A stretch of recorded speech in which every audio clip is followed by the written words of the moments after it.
What's your name? Vevi Suryati, ma'am. Hi, Vevi. So Yeah. what are the features of primitivism, the way you understand? Not yet. Ma'am, Oh, sorry, ma'am. I can just... I explain it again? So primitivism means it's more based on agricultural societies where they grow their own crops. They will hunt for their own food. They might even make their own houses. So decision making is done basically in like community level, maybe tribal groups, or it's like a collective effort. Okay, now you understand? Okay, ma'am. Sorry, ma'am. Can send me the link because I just joined. All right, I will share Yeah, it. I let I will share ready. it.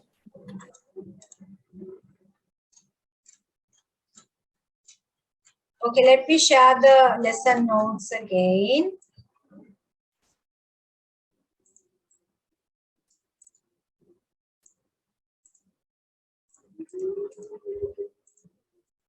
Okay, I shared it. Right? The next one is feudalism. It's a system by which sovereign divided portions of his land among his like people in exchange of certain services, maybe often those of military value. So these lords, they're known as lords, right? They're lords. They can further divide the land among maybe other lords under similar agreements, and they may again divide the land, right? So it's a class where feudalism is like it's based on class definition, right? Class segmentation. You will have a class of nobility. Nobility means like known as lords, right? They are the ones who owned all the lands, and there'll be people, they will like lease it out to people, they work as peasants, and maybe hand over some of their production to the lord.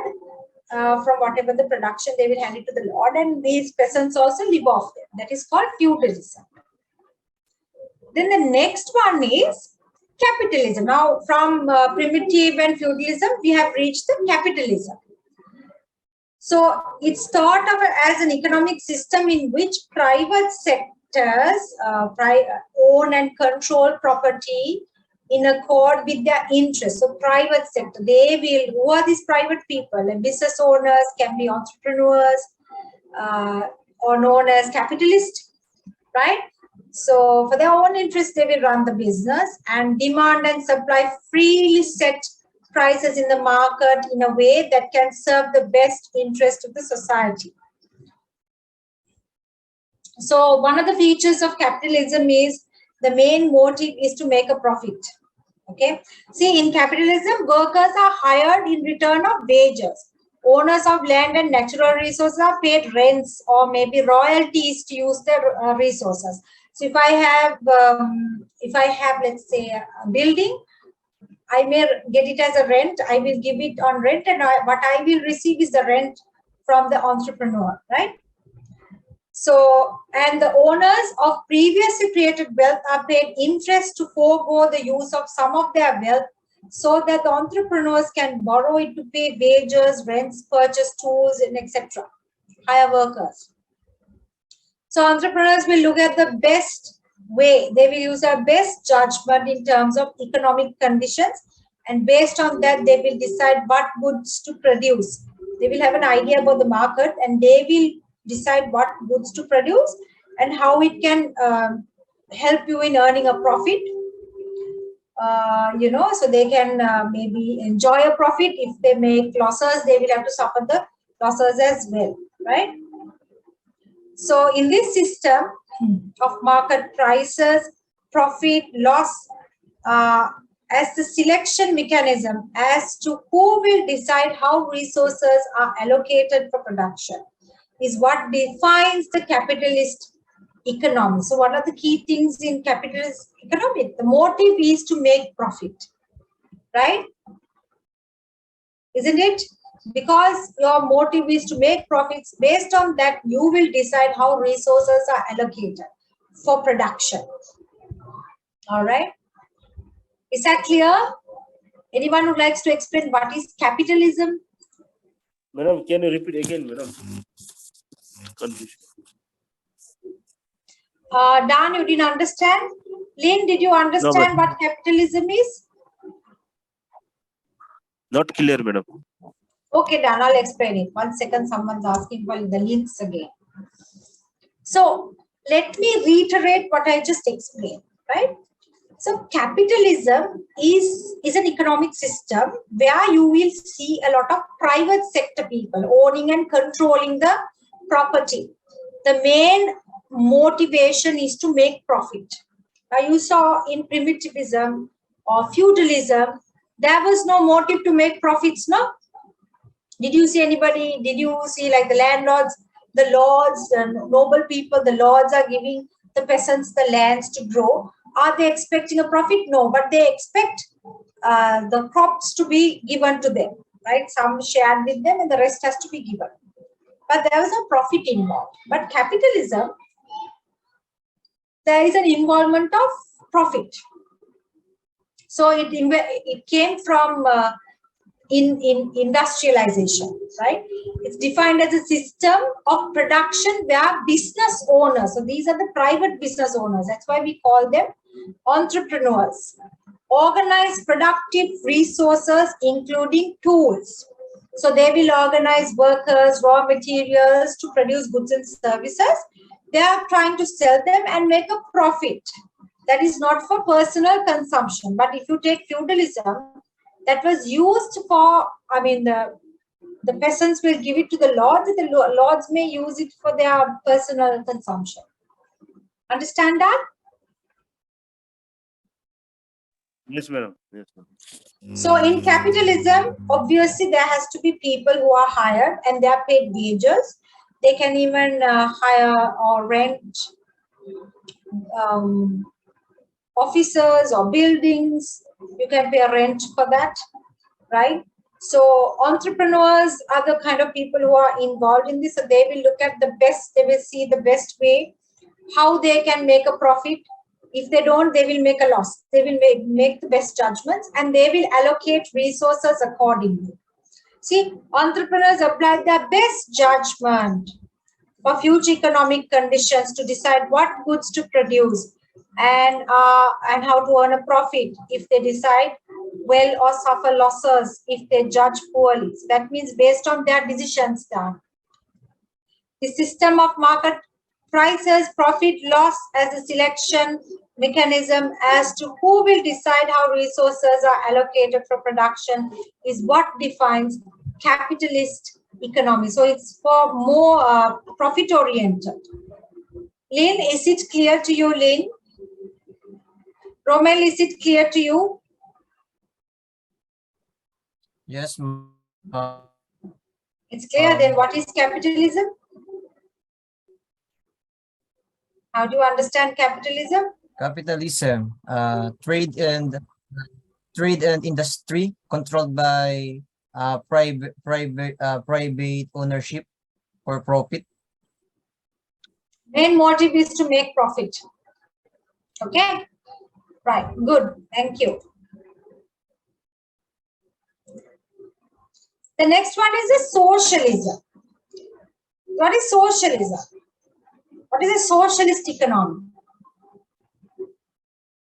So here you will see goods and services are produced directly for use, in contrast to a capitalist economic system where goods and services are produced to generate a profit, right? That is for indirect use.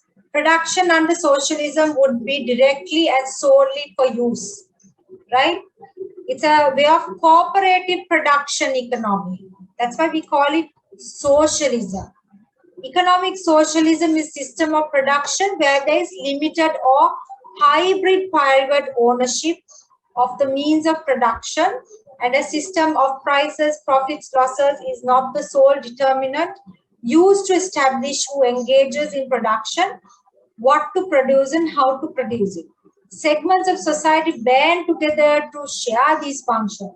Production decisions are made through collective decision making. So that's why it's called socialist. It's not to make profit, but to use, right? It's directly produced to use. and within the economy, but some, not all economic functions are shared by all. These might include any strategic economic functions that affect all citizens. Things like public safety, police, fire. That is direct use. No, you are not going to make a profit out of it, isn't it? This service, you will get a direct service from it. You are not going to make a profit out of it, right? Right, so resource allocation, things like water, electricity, education, free education. Some countries, they give free education. Okay, now out of all the people here stay in this class, in your country, do they give free education to children? Raise your hands. Raise your hands if education is free. Dan, you're from Bhutan, right? Yes, madam. Primary and secondary education is free? Yes, madam. Till higher secondary school. Yeah. Roman? Yes, ma'am. We have free education here until college. This is, you are from Philippines. Yes, ma'am. Sashikala, you are from Malaysia, India. Sorry? I'm from Malaysia, ma'am. Malaysia. Yes, the education is still free for primary and secondary level. Okay. So, but if I want to study in a private school, I have to pay and go. Am I right? Yes, Okay. definitely. Yeah. Government gives you private education. Great. Nursela, private education. Which country? Yes, ma'am. Indonesia. We still have the government given like free education and for the Good. Peter? Which country, Peter? You're from which country? Okay, you have to unmute. Yeah, which country are you from?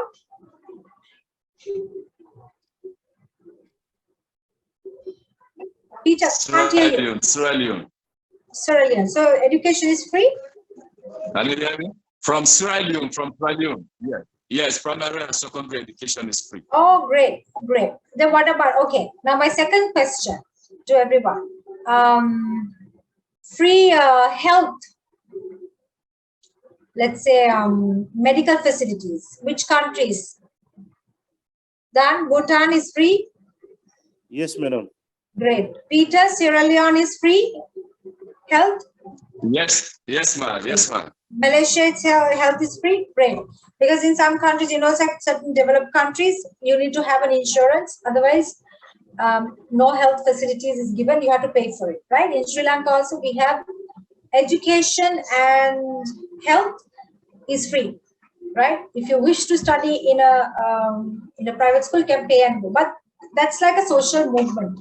And you see, there's a direct service there. They are not trying to make a profit out of it. You understand? Okay. Thank you for sharing the examples. Okay. So how are these paid under social? So it's paid through income. How? The tax that we pay. Using the tax, they will give the people the free service, right? In a very tactical, independent economic function. Modern socialism contains certain elements of capitalism, such as market mechanism and some centralized control over certain resources. You see the modern actually economy, you will see like a mix of everything today, right? If more of the economic control is centralized or even in ever increasing way, it may eventually become more akin to communism. Note that socialism is an economic system can and does occur under various forms of government, from the democratic socialism of the Nordic countries to more authoritarian strands found everywhere. So certain, I can see, right, certain countries, you will have the socialism aspect as well, right? What is communism? So communism means it's like also known as command system. It's an economic system where government owns, right? So that's why we say centralized, owns most of the factors of production and decides the allocation of resources and what products and services will be provided. The most important originators of communist doctrine, who is it? Can someone name him? Very famous communist. Yes, Marjorie? China. China and South Korea Yes, and good. Russia. Yes, very good. North Korea, ma'am. Yes, And North. thank you. Right? So what do? It's very centralized. State-sponsored central planners. Okay. So they will, there can be benefits to the society at large sometimes. So executing this far more difficult than in theory, in that it requires no conflicting or competing entities within the society to challenge the allocation of resources. So certain governments, they take full control and they only allocate the resources. There could be conflicting situations. Private institutions are not allowed to sort of take part in it, right? In terms of allocating resources, or because the government is controlling. So in the modern era have also been coupled with authoritarian form of government. So one example is, you all gave one example, North Korea, right? They have a very authoritarian government, isn't it? Yeah. Yeah. Yes, a very dictatorship. So what is the difference between, now we looked at different economic systems. Now we're going to look at the difference between finances and economics. So finances is banking, debt, credit, capital markets, money, funds, all of that will make you the finance. Economies focuses on demand and supply. Okay, so the basic economic concepts are macro and microeconomics. Okay, when it comes to finance, you will have personal finances, you will have corporate finances, you will have public finances. Okay, what is a personal finance? Give me an example. Personal finance, give me an example. Marjorie, Dan, Lee. Salary, madam. Yes, Salary, it's a madam. personal. Salary. Yeah. Yes. So you have to identify what is personal and public and corporate. Okay. So why is finance important in economics? Of course, in an economy, you need to have good finances, because that is where, right, consumers and businesses can buy things, because goods and services. And in terms of financial services, consumers are able to, and businesses are able to buy financial goods like, investing, opening up a savings account or a current account. Those are your financial goods.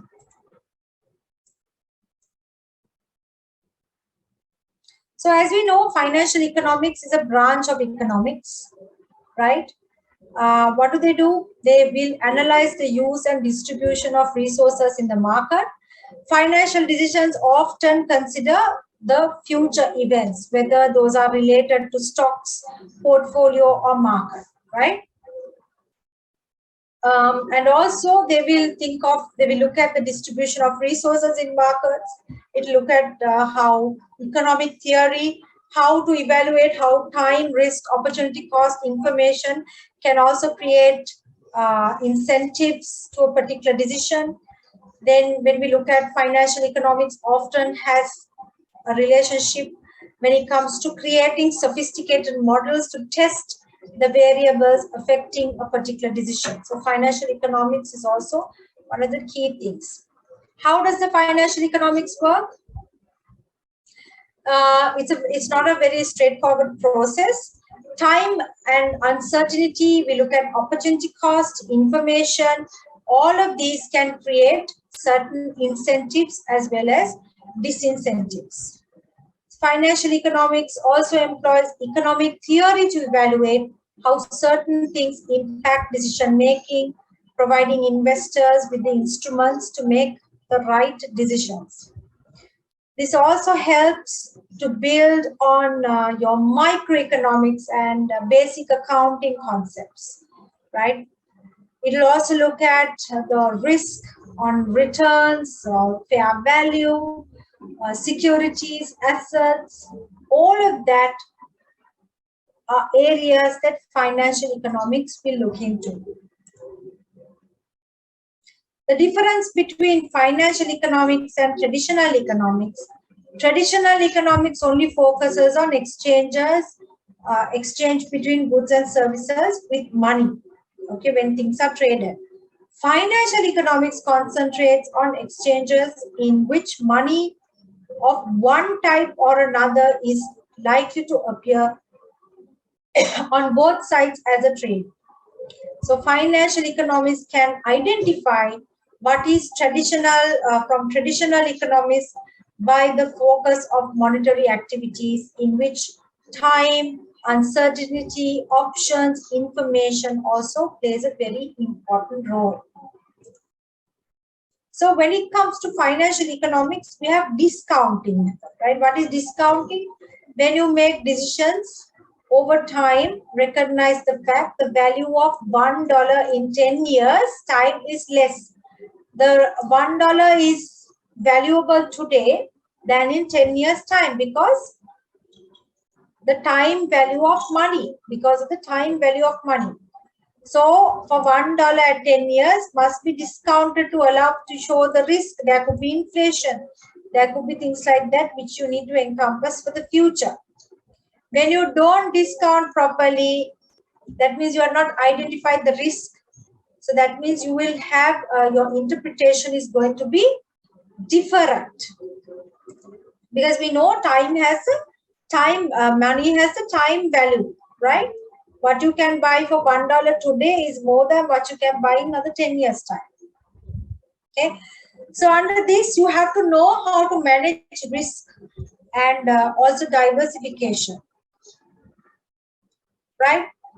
So when it comes to a stock market-based financial products, must remind potential buyers that the value of investment may fall as well as it rises. Now, when you are advertising for stock market, you have to always advise to people who are investing, the value of it can go up. At the same time, the value of it can come down. So keep that in mind. These institutions are always looking for ways how you can insure, how you can hedge. You know what hedging is? What is hedging? How you can insure or hedge this risk. Insuring you can understand. What is hedging? It's a risk management strategy, right? That is employed to offset losses in investment by taking an opposite position in the related assets. Or maybe you might give it a higher value. That's kind of a hedging, so to reduce the risk. The reduction in risk provided by hedging also typically results in a reduction in potential profits as well. So hedging requires one to pay more for the protection it provides, known as you may have to pay like a premium for it. You have to also look at the total risk of a portfolio of risky assets, because total risk may be less than the risk of individual components. When you look at it as a portfolio, the entire thing will have a lesser risk than looking at it individually. We know the time value of money, right? If you have $60 today in 2020, won't give the same buying power in 2030. Why? Because of inflation, the time, the power, buying power of money, all of that changes with time. So when you think of concepts of financial economics, one of the key things you need to focus is on time value of money. Dan, do you understand that? Time value of money? Nursela, Lynn, Sashikala, do you understand the time value of money? That's a very simple concept, right? So you know if you can buy something for $60 today, in another 20 years, 10 years time, you won't be able to buy the same things for that $60 because the value may have depreciated, right? Because due to various reason. So we know the present value is more, right? So what do you do to convert the future value of money to present value? We use the discounted rating method. Convert the present value to future. We call it the compound interest method. These are some methods that are used for the accounting management when you are looking at the time value of money. So the next one is portfolio management. Now, every company will have different kind or different levels of or different products. So we call the whole concept of it the portfolio, right? We call it as a portfolio. Okay, look at this example. Risk and return are inherent in every financial asset. Do you believe in that? Every financial asset that you invest in or you want to invest will have a risk component. You want to buy stock returns are sometimes high and sometimes low. Likewise, with bonds, the price sometimes goes up and sometimes goes down. To optimize returns and minimize risk, theorists raise a portfolio management concept, which is also known as, it tells us the diversity and allocate your money to various financial assets. So modern portfolio theory argues that the characteristics of risk and return on investment should not be seen individually, because sometimes when you look at it as a portfolio, the risk would be lesser rather than looking at it individually, right?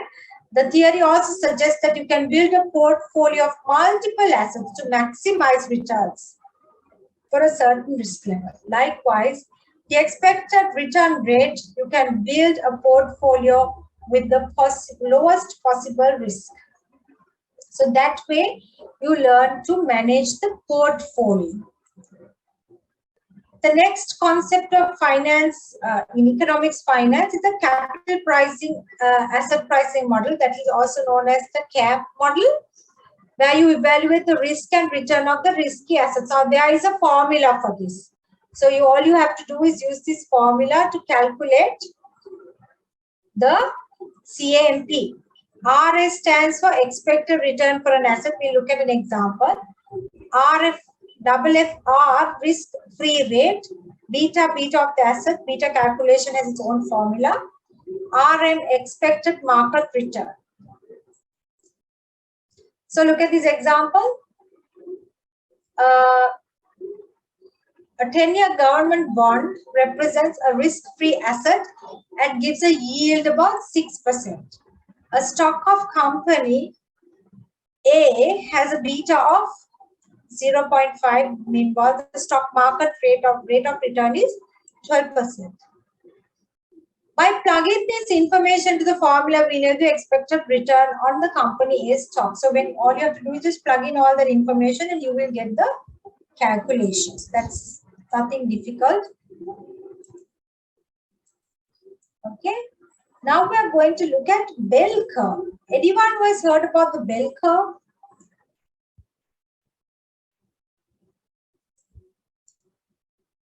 Is there anyone who has heard about the bell curve? No, madam.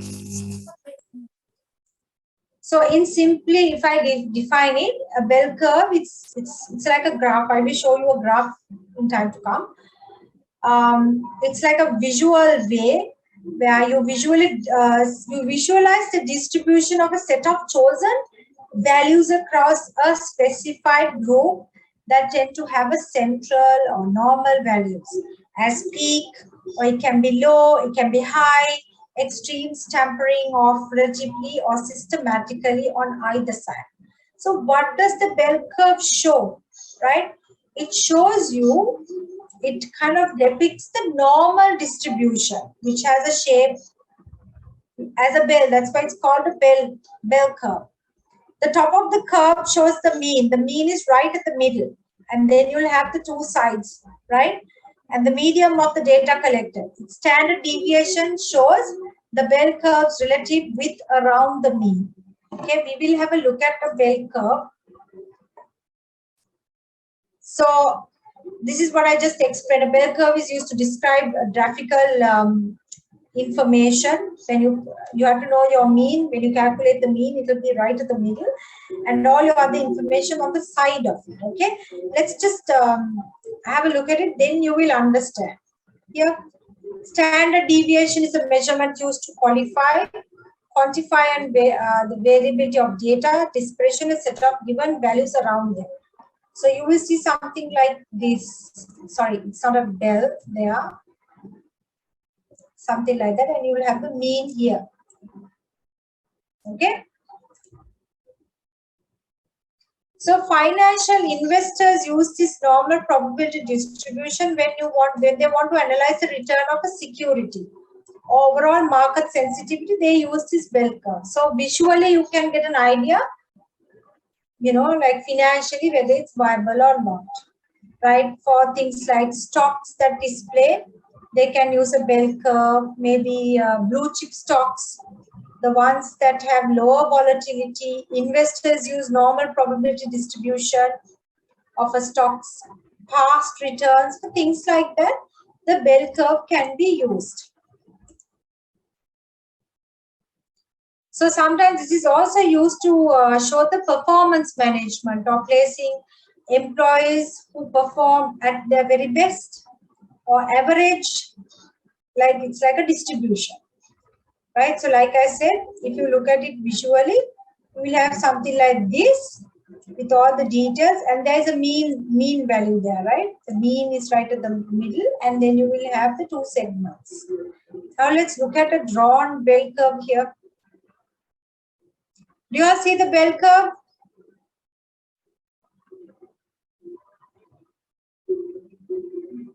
Can you all see the bell curve? Have you all seen something like this before? Yeah, Sashikala, have you seen something like this before? Not used. Have seen, not used, is it? I've seen this, but then I don't know what's the function of it. Just Yeah, okay. theory. Yeah. So let's look at this example. So a bell curve width is defined by its standard deviation, which is calculated as the level of variation of data in a sample around the mean. Using the empirical rule, for example, 100 test scores are collected and used in a normal probability distribution. So you need to have the probability, right, of 68% of those test scores should fall within a standard deviation above and or below the mean. Moving 2 standard deviations away from the mean should include 95% of 100 test scores. Moving 3 standard deviation away from the mean should represent 99% of the test scores. Test scores that are an extreme outliers, such as a score of 100 or 0, would be considered long-tail data points that consequently lie squarely outside of the 3 standard deviation range. So they have done the calculation here, the standard deviation and all this information is here, but in your case, you need to know about why it's used, the use of it, and the characteristics of a bell curve, right? So it's a systematic curve centered around the mean or average of data points that is being measured. What are the characteristics? So obviously, a bell curve will have a mean or average of all the data points measured. The width of the bell curve shows the standard deviation, right? The width that shows the standard deviation.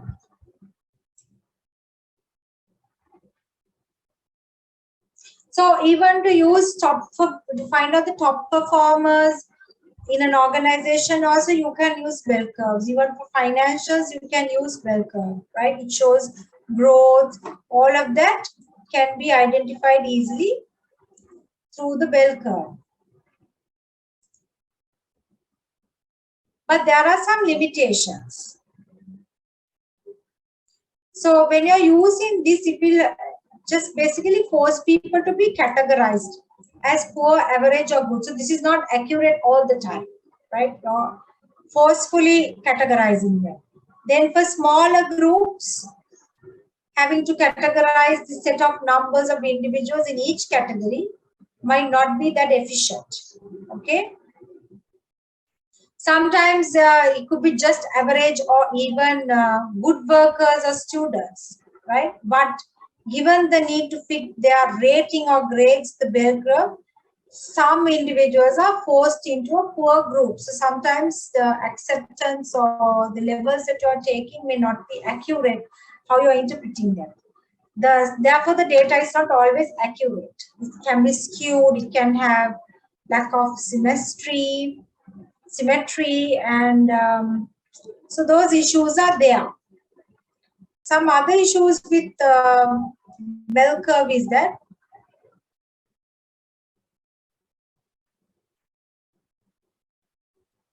so now, like I said, it will push people into certain groups. So that could have an impact on staff morale as well, because sometimes they are not average, but they are pushed into average. So that's when you're using in management. How is it used in finance? Other statistical distribution, when modeling different potential outcomes relevant to investing. This is why it's important, because it will show you visually whether it's viable to go ahead with these investments. Depending on what is performed, these might consist of future stock prices, rates, growth, future growth rates, potential default rates, and other important facts. Investors should also carefully look into whether the outcomes which are there are normally distributed. That's another thing that you need to look at, because it can it will undermine the accuracy of the resulting model and give you, the interpretation may also be very different. Okay, there is something I want you to watch now.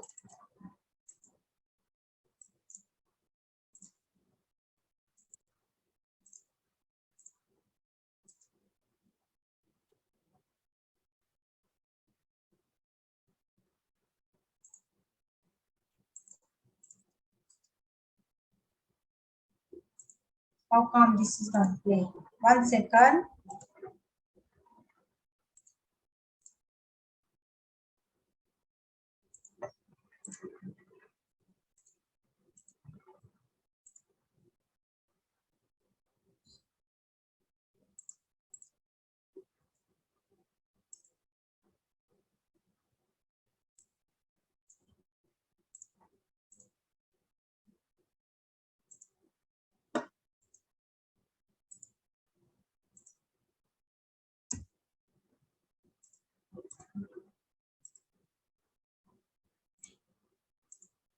Stuck in your career? Are you looking to move up in your profession? I'm a corporate executive.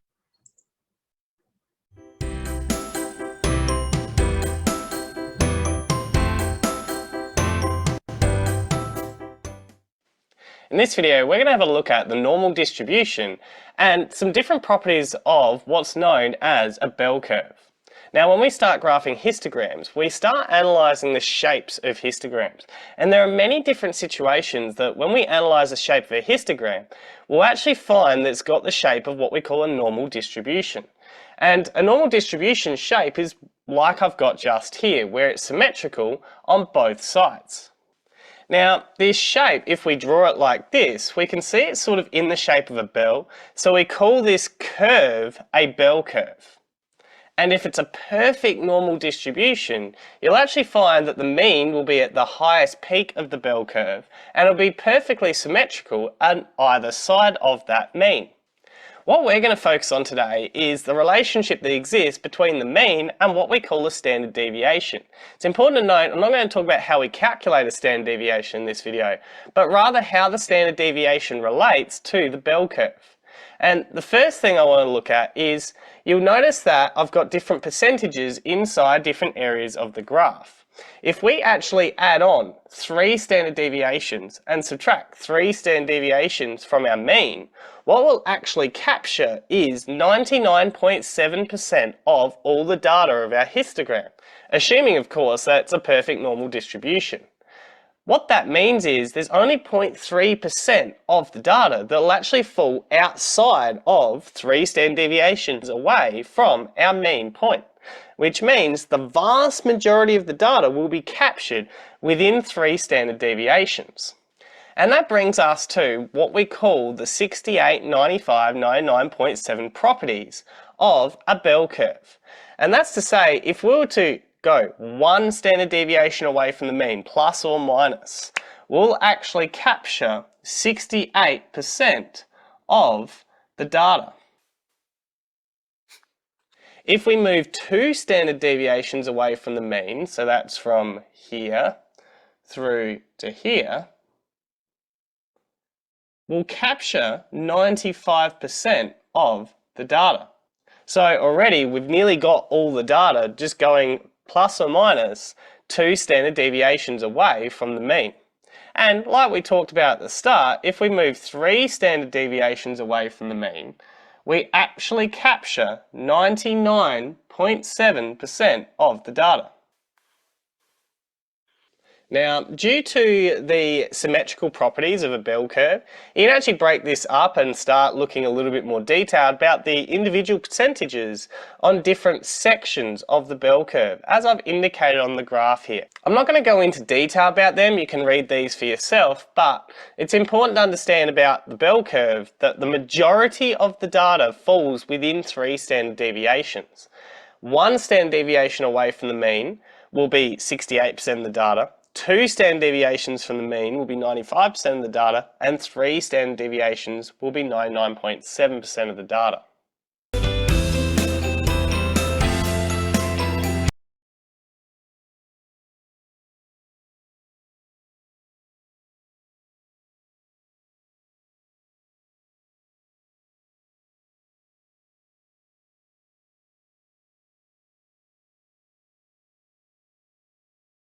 So that was a short video. Now it's playing.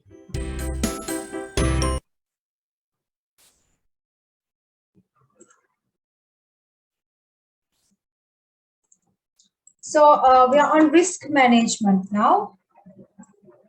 So everyone knows what risks are now when it comes to investing, when it comes to any business decision, there is a risk component, right?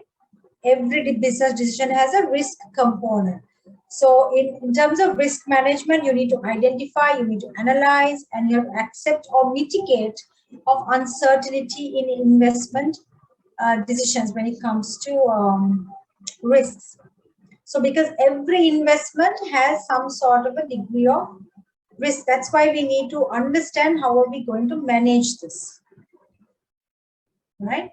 So when it comes to risk management occurs when an investor or a fund manager analyzes or maybe attempts to quantify the potential for losses in an investment, such as moral hazards, and then takes the appropriate action given the fund's investment objectives and risk tolerance. Risk is inseparable from return, okay? That's one of the key things. When you come to understanding risk management, risk is everywhere. Risk is in management of finances or anything. You will have risk. So what is the practice of protecting economic value in a firm by using different financial instruments to manage the exposure to these financial risks?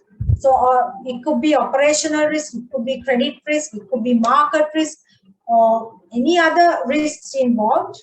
You need to manage it properly, right? Look at this example. Subprime mortgage meltdown in 2007 that helped trigger the Great Recession stemmed from bad risk management decisions, such as lenders who extended mortgages to individuals with poor credit, investment firms who bought, packaged, and resold these mortgages, and funds that invested excessively in the repacked but still risky mortgage-backed securities. So that's an example on that. So when it comes to investment risk, it's a deviation from the expected outcome. We can express this deviation in absolute terms or relatively to something else like market benchmark, right? Every investment comes with a potential risk. In fact, there is no profit without risk, right? On the contrary, what are we used to, right? Risks in finance can be positive as well as negative. In short, risk is any deviation from the expected outcomes. Risk management is necessary to step of evaluating possible outcomes, analyzing potential gains and losses, deciding on what action should be taken given the conclusions from certain evaluations. So under risk management, how does volatility on investors should accept depends entirely on the individual investors, how well they tolerate the risk, how professional they are, investment professionals, how they tolerate this, and what are the objectives that allows this, right? So for most of these cases, they use the risk matrix is standard deviation. That is what they use. That's a statistical measure. When it comes to normal distributions, they will dictate that the expected return of the investment is likely to be standard deviation from the average. That's like, you look at the standard and take it from the average. This will help the investors to kind of evaluate the risk numerically. Instead of saying it's risky, if you give them a standard deviation, normal distribution, you can identify it numerically what is the level of it. Now let's look at an example. There was a 15 period. 1st August 1992 to July 31st. The average annualized total return of the SP 500 was 10.7. This number really reveals that what happened for the whole period, but it does not say what happened along the way. Average standard deviation S&P 500 for the same period was 13.5. This is the difference between the average return and the real return at most given points throughout the 15 years. When applying the bell curve model, any given outcome should fall within one standard deviation of the mean about 67 and the time within 2 standard deviation about the 95% of the time. Thus, the S&P 500 investor could expect the return at any given point during this period to be 10.7% plus or minus the standard deviation of 13.5% about 67%. He may also assume 27% increase or decrease 95% of the time. If he can afford the loss, he will invest. So that's an example of how the risk management works. You have to look at numerically. Okay, what are the key things when it comes to managing risk? What do you look at? Do you look at quantifiable or qualifiable? Quality or quantity when it comes to risks? Lynn, what are the factors you will look into when it comes to risk? Is it the quantity or quality that you look at? I can't hear. It has to give a qualitative figure. Okay. So we have come to the last case study, and with this